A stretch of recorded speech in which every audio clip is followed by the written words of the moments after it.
Baik, Assalamualaikum warahmatullahi wabarakatuh. Sebelumnya perkenalkan nama saya Anggi Winanti dari kelas BK Reguler C 2020 Universitas Negeri Medan. Di sini saya ingin mempresentasikan hasil critical book review saya tentang pendidikan Pancasila dengan dosen pengampu Bapak Fazli Rahman SPD MPD. Ya, selanjutnya yaitu penulisan sistematika critical book review saya, yaitu yang pertama ada bab 1 pendahuluan, bab 2 ringkasan isi buku, bab 3 pembahasan, bab 4 kelebihan dan kelemahan, dan bab 5 yaitu penutup.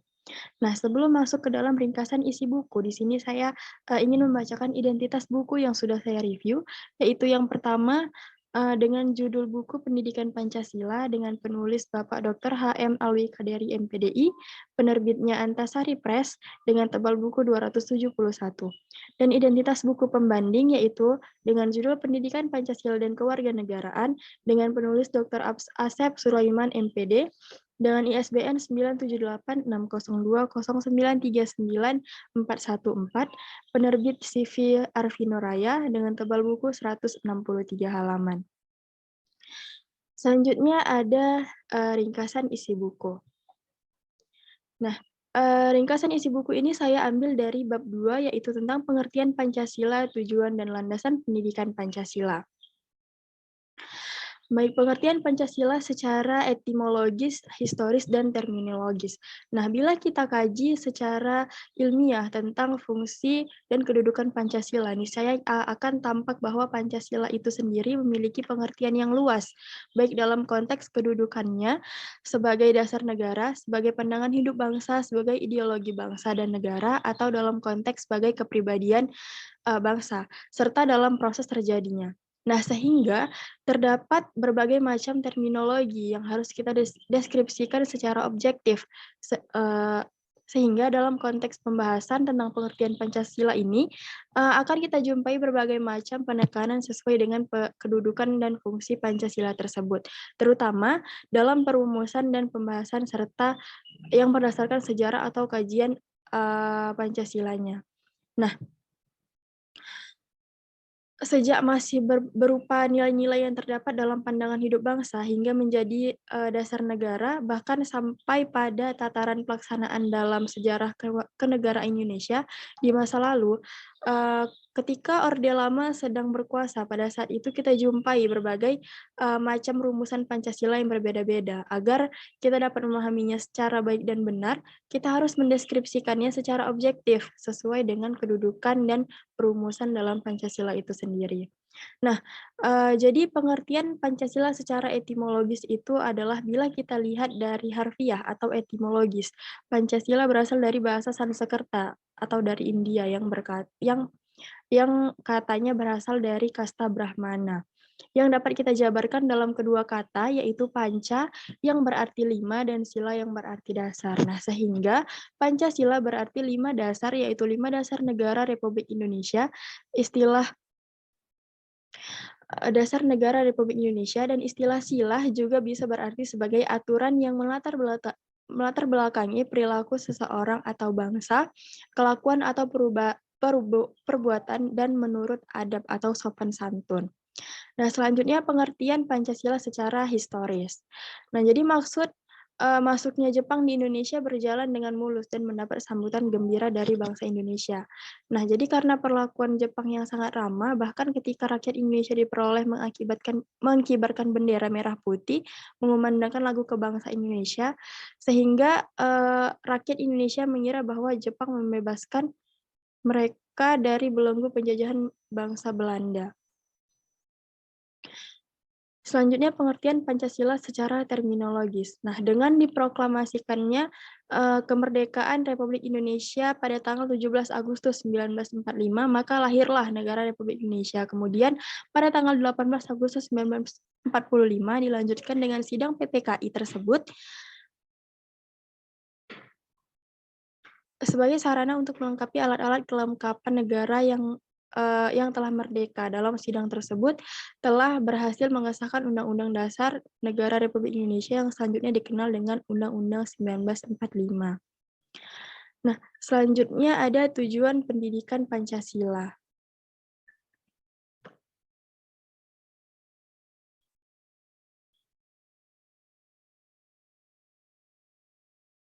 Nah, di sini seperti, halnya yang sudah kita ketahui dengan tujuan kita mempelajari suatu ilmu pengetahuan, maka tujuan kita yang mempelajari Pancasila ini adalah untuk mengetahui Pancasila secara benar, yakni yang dapat dipertanggungjawabkan baik secara yuridis atau konstitusional maupun secara objektif atau ilmiah. Nah, agar Pancasila yang benar tersebut dapat kita amalkan dengan sebaik-baiknya, baik untuk kepentingan pribadi maupun kepentingan sosial, bahkan untuk kepentingan hidup bermasyarakat dan bernegara.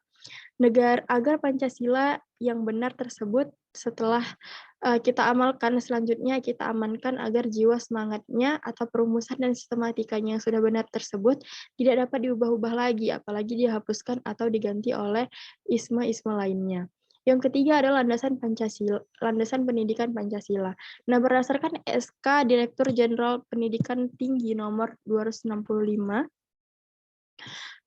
garis miring Dikti tahun 2000 tanggal 10 Agustus 2000 tentang penyempurnaan kurikulum inti mata kuliah pengembangan kepribadian atau MKPK, pendidikan Pancasila mengemukakan 4 landasan pendidikan Pancasila, yaitu landasan historis, landasan kultural, landasan yuridis, dan landasan filosofis. Nah, yang keempat ada pembahasan Pancasila secara ilmiah. Pembahasan Pancasila termasuk dalam filsafat Pancasila adalah merupakan kajian yang ilmiah. Hal tersebut sesuai dengan apa yang dikatakan oleh Insinyur Pujo Wijano dalam bukunya Tahu dan Pengetahuan, yang menjelaskan bahwa syarat-syarat ilmiah itu adalah 1 berobjek, yang kedua bermetode, yang ketiga bersistem, dan yang keempat bersifat universal, dalam buku Kailan tahun 2004. Nah, selanjutnya ada bab 3, yaitu Pancasila dalam konteks sejarah perjuangan bangsa Indonesia. Nah, Pancasila sebagai dasar negara Republik Indonesia sebelum disahkannya pada tanggal 18 Agustus 1945 oleh PPKI, nilai-nilai telah ada pada bangsa Indonesia sejak zaman dahulu, sebelum bangsa Indonesia mendirikan negara Republik Indonesia. Nah, nilai-nilai tersebut berupa adat istiadat, kebudayaan, serta nilai-nilai religius, dan nilai-nilai tersebut telah melekat dan teramalkan oleh masyarakat ketika dalam kehidupan sehari-hari. Nah, di sini perjuangan, bangsa Indonesia melalui beberapa tahapan, yaitu, yang pertama ada zaman Kerajaan Kutai. Nah, pada zaman Kerajaan Kutai ini, pada tahun 400 Masehi, dengan rajanya Mulawarman beserta masyarakatnya ketika itu memberi sedekah kepada para Brahmana. Dan para Brahmana itu membangun yupa atau, tiang batu sebanyak 7 buah sebagai tanda terima kasih kepada raja yang dermawan. Nah, hal tersebut menggambarkan bahwa nilai-nilai, sosial politik dan nilai ketuhanan sudah ada sejak zaman kerajaan tersebut. Yang kedua ada zaman Sriwijaya. Nah, Mr. Muhammad Yamin mengatakan bahwa berdirinya negara Indonesia tidak dapat dipisahkan dari beberapa kerajaan lama yang merupakan nenek moyang bangsa Indonesia. Yang ketiga ada zaman kerajaan sebelum Majapahit.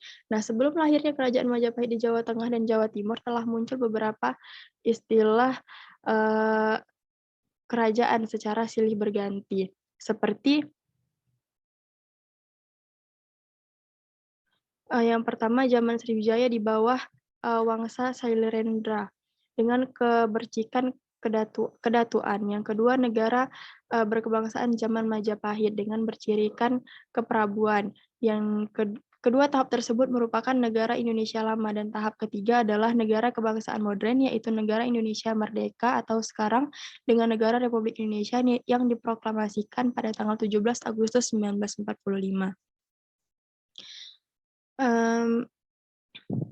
Yang keempat ada zaman kerajaan, Majapahit. Nah, zaman kerajaan Majapahit ini berdiri pada tahun 1293 yang mencapai masa keemasan pada saat kerajaan Majapahit dipimpin oleh Raja Hayam Wuruk dengan, mahapatihnya Gajah Mada, serta dibantu oleh Laksamana Nala di wilayah kekuasaan Majapahit semasa jayanya membentang dari zaman, Semenanjung Melayu sampai Irian Barat melalui Kalimantan Utara. Selanjutnya ada bab 4, pertumbuhan paham kebangsaan Indonesia. Nah, Indonesia sebagaimana yang ada seperti saat ini ya, sesungguhnya ia merupakan suatu kesatuan proses dari perjalanan panjang bangsa ini, karena bangsa Indonesia terbentuk dari pengalaman-pengalaman sejarah yang terkadang tampak lepas dan tercerai, tetapi pada hakikatnya masing-masing episode itu tak terpisahkan antara satu dengan lainnya.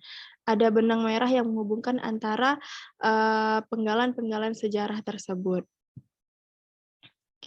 Nah, selanjutnya ada Nusantara pada masa kolonial.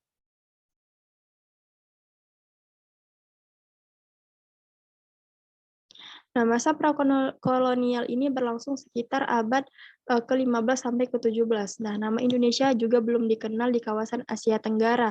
Dari bagian selatan, orang ini lebih mengenal dengan nama Nusantara. Dan secara politik kawasan ini terjadi dari berbagai kekuasaan politik. Misalnya dari Sumatera ada kerajaan Sriwijaya, dari Jawa ada kerajaan Singosari, Majapahit, dan Mataram, dan di Kalimantan ada kerajaan Banjar, di Sulawesi ada kerajaan Goa, dan di Maluku ada kerajaan Ternate. Yang kedua, Nusantara pada masa kolonial. Nah, masa kolonial ini adalah masa yang amat panjang, yaitu mulai dari jatuhnya Malaka pada tahun 1151 sehingga tibanya proklamasi kemerdekaan Republik Indonesia pada tahun 1945, sekitar 334 tahun dengan modal kesadaran sebagai bangsa Nusantara. Nah, kerajaan-kerajaan ini memang memasang kuda-kuda kecurigaan terhadap kehadiran orang-orang asing di Nusantara. Yang ketiga, Indonesia pasca kemerdekaan. Nah, pertumbuhan rasa kebangsaan pada pasca kemerdekaan ini dibagi dalam beberapa masa, yaitu masa revolusi, Orde Lama, Orde Baru, dan masa reformasi. Selanjutnya ada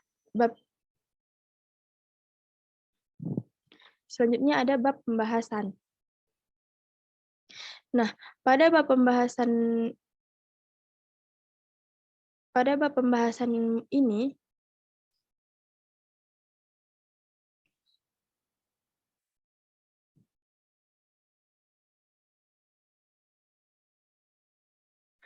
dari kedua buku yang sudah saya review, keduanya sama-sama membahas tentang pendidikan Pancasila.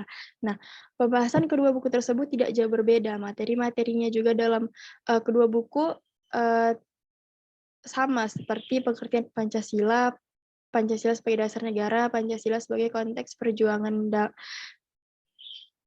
selama sejarah, dan Pancasila sebagai sistem filsafat. Nah, dalam buku utama mengatakan bahwa Pancasila memiliki pengertian yang luas, baik dalam konteks kedudukannya sebagai dasar negara, sebagai pandangan hidup bangsa, sebagai ideologi bangsa negara, atau dalam konteks sebagai kepribadian bangsa, serta dalam proses terjadinya.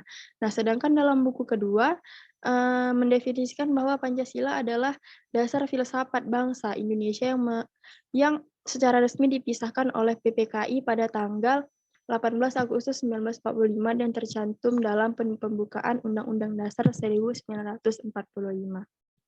Nah, jadi dapat kita lihat bahwa pengertian Pancasila itu mengandung banyak makna, baik secara terminologi, etimologi, dan historis, tetapi maknanya yang dihasilkan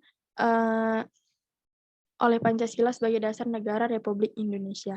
Nah, selanjutnya terkait dengan Pancasila dalam konteks sejarah perjuangan bangsa Indonesia. Di buku utama menjelaskan ada 12 tahapan masa perjuangan bangsa Indonesia, yaitu yang pertama zaman Kerajaan Kutai.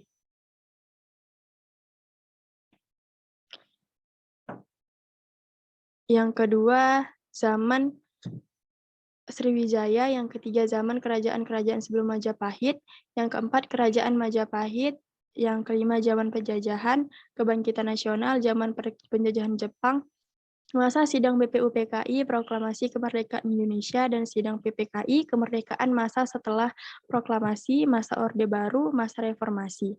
Nah, oleh karena itu, proses terbentuknya negara dan bangsa Indonesia melalui satu proses sejarah yang cukup panjang, yaitu sejak zaman batu. Nah, di dalam buku kedua, bab yang berkaitan dengan Pancasila dalam konteks sejarah perjuangan dituliskan pada bab 3 yang isinya tidak jauh berbeda dengan buku utama, di mana di buku kedua ini menyebutkan ada 12 tahap perjuangan bangsa Indonesia.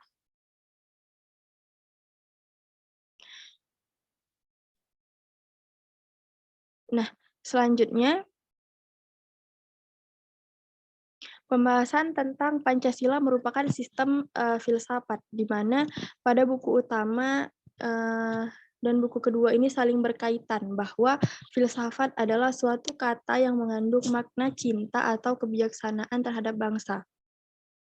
Sebagaimana kita ketahui bahwa sistem adalah apabila di dalamnya terdapat bagian-bagian atau unsur-unsur yang saling berhubungan atau saling bekerja sama dan saling berkaitan satu sama lain dan beroperasi secara bersama-sama untuk mencapai tujuan tertentu. Jadi sistem bukanlah seperangkat unsur yang berdiri sendiri dan tidak teratur, tapi melainkan atau merupakan suatu kesatuan yang mengandung keteraturan atau keruntutan, di mana masing-masing itu bekerja sesuai dengan fungsinya dan mencapai satu tujuan yang ditetapkan. Nah, dalam buku kedua ini juga membahas tentang Pancasila sebagai paradigma kehidupan bermasyarakat, berbangsa, dan bernegara. Di mana kedua buku yang sudah saya review ini, kedua buku tersebut menjelaskan bahwa secara filosofis, hakikat kedudukan Pancasila sebagai paradigma pembangunan mengandung suatu konsekuensi bahwa dalam segala aspek pembangunan, kita harus mendasarkan pada hakikat nilai-nilai yang terkandung di dalam sila-sila Pancasila. Nah, demikian pula dalam mewujudkan tujuan pembangunan Indonesia harusnya dikembangkan pada dasar-dasar hakikat manusia itu sendiri, yaitu sebagai makhluk yang monopolaris, yang memiliki kodrat sebagai makhluk individu yang dan makhluk sosial. Nah, memang dari kedua buku yang sudah saya review ini memiliki kesamaan dalam isi bukunya. Nah, kemuktahiran teori yang digunakan sangatlah kuat untuk mendukung setiap gagasan teori yang digunakan, sehingga kedua buku sangat menarik dan sangatlah mudah untuk kita pahami dan kita baca bagi para mahasiswa untuk menjadikan referensi bacaan tentang pendidikan Pancasila ini.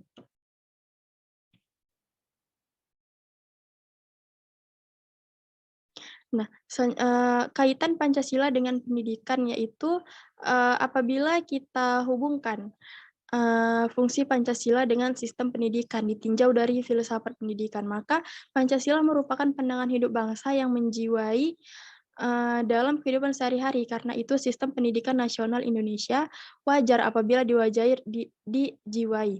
Nah, didasari dengan mencerminkan identitas Pancasila. Pancasila adalah falsafah yang merupakan pedoman berperilaku bagi bangsa Indonesia yang sesuai dengan kultur bangsa Indonesia. Nah, pendidikan karakter memang harusnya diambil dari nilai-nilai yang terkandung dalam Pancasila agar tercipta manusia Indonesia yang tercerdas, berperilaku baik, mampu hidup secara individual, sosial, memenuhi hak dan kewajiban sehingga warga negara dapat secara baik dan beriman dan bertakwa kepada Tuhan Yang Maha Esa. Nah, semua itu sudah dicakup dalam filsafat pendidikan Pancasila yang mempunyai ciri atau integral etis dan religius. Selanjutnya ada kelemahan dan kelebihan pada buku yang sudah saya review ini. Nah, kelebihan dalam buku utama yang sudah saya review ini yaitu dalam setiap bab memiliki banyak subbab yang dibahas daripada subbab yang ada dalam buku kedua. Nah, dalam setiap babnya, buku utama juga banyak mengemukakan pasal-pasal Undang-Undang Dasar 1945 dalam setiap kutipan yang diambil. Jadi semua yang dikemukakan sudah jelas sumbernya dari mana dan sudah akurat teori-teori yang digunakan. Nah, dalam buku kedua juga banyak menggunakan kutipan dari Undang-Undang 1945, tetapi di dalam buku kedua ini pembahasannya tentang subbabnya itu menurut saya masih kurang lengkap. Nah, jika dilihat dari referensi pembelajaran pendidikan Pancasila, menurut saya buku utama lebih cocok karena di dalamnya memuat tentang sejarah-sejarah perkembangan Pancasila bagi bangsa Indonesia, dan buku kedua hanya lebih menekankan bagaimana sistem Pancasila di Indonesia, tetapi dari setiap kekurangan dan kelebihan masing-masing buku yang sudah direview, keduanya merupakan sumber ilmu pengetahuan bagi kita. Nah, jadi keduanya sama-sama bisa kita jadikan referensi untuk pembelajaran tentang pendidikan Pancasila. Baik, itu saja presentasi saya tentang critical book review tentang pendidikan Pancasila. Lebih dan kurang saya mohon maaf. Assalamualaikum warahmatullahi wabarakatuh.